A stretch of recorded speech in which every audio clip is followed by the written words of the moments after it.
My friend Christy made a post today about people giving unsolicited technique advice in the gym, and it made me want to say a few things. Christy, by the way, friend of mine, is a nutritionist, and she's got a very cool group all about the psychology of your relationship with food and fitness. Very cool. You should check her out. I'll give you a link. So yeah, stopping people to give them advice on technique in the gym, particularly telling them that they're doing something wrong. Now, I have given unsolicited advice in the past in the gym. I've stopped people, and I don't anymore, ever. And I don't think anybody should.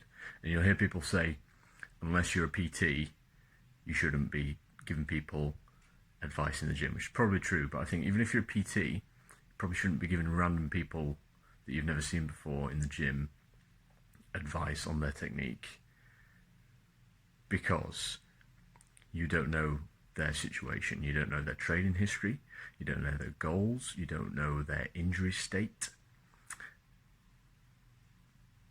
Probably shouldn't be doing it at all. Now, telling people that they are specifically that they are doing something wrong is even worse. So if you're a PT and you tell someone stop that, you're doing it wrong, then you've misunderstood how people learn.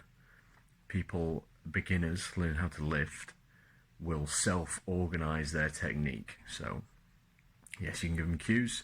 A mistake is giving loads of cues at once. You should probably minimize the cues, but it takes time and positive encouragement for them to learn and self-organize that technique. So something that might look like poor technique at the beginning, you kind of just got to let people carry on with it, and they'll find their own way. The other thing is talking about injury. So one of the comments on Christie's post was someone saying, "Oh, I've done this because I saw someone doing something wrong, and I ended up making them cry." Like, that's crazy. When Christy said maybe you could have done that better and been more polite, she said, "Well, I don't feel bad about it because she was about to put herself in a wheelchair." She's about to put herself in a wheelchair. That's insane. So what you might think is poor technique is not causative of injury. Someone's technique that they've established, they get used to. Your body adapts to things. You're not fragile. So if someone has got what you think is poor technique, but they've been using that forever, they've adapted to that, they've got used to it, probably not going to cause them injury. If you're a beginner and you've got poor technique, well, what do you expect? What do you expect? You can't take up tennis and expect to do a 100-mile-an-hour serve because someone's taught you the perfect way to do a serve. It takes time for you to self-organize and learn that technique and perfect it. The thing though with a beginner lifting is, when you're a beginner, your technique will be poor, but the weight you're lifting is also low, so your chance of injury is not any higher. Lifting weights in general is very, very safe. So injury rates, which are measured in injuries per 1,000 hours of participation for lifting weights, are very, very low for all lifting weights. For bodybuilding, it's like 1 to 2 injuries per 1,000 hours of participation. Powerlifting goes up to about 2 to 3, which is still very low. The highest is strongman, which is pushing 5, 6, I think. This is all off memory. And Highland Games, which is about 6 or 7. But general lifting weights in the gym, between 1 and maybe 4 injuries per 1,000 hours. That's extremely low.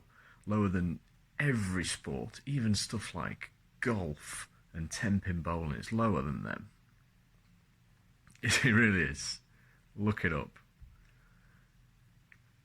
And that is general lifting. So people in the gym, like, I've spent so many hours in the gym, and you look around commercial gyms, military gyms. If you have an idea of what you think is good form, how many people have got good form when you look around the gym? Not very many. And within all those people, the injury rates are still so low.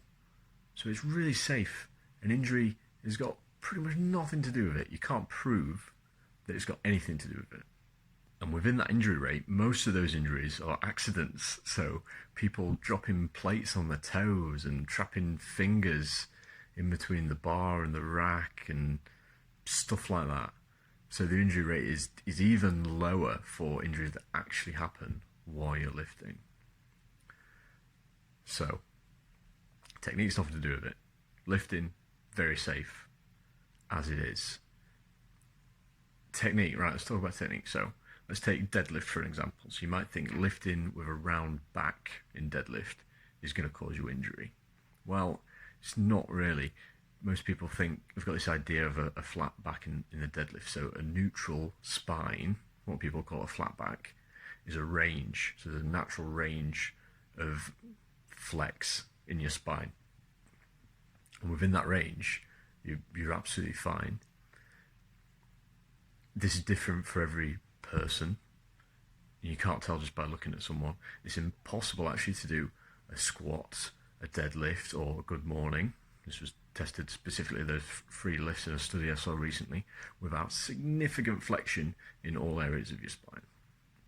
So this person that upset a girl in the gym, made her cry, whatever she was doing that she thought might cause her injury, it probably wasn't. So this person that interrupted her with unsolicited advice, she's not saved her an injury, but she has upset her.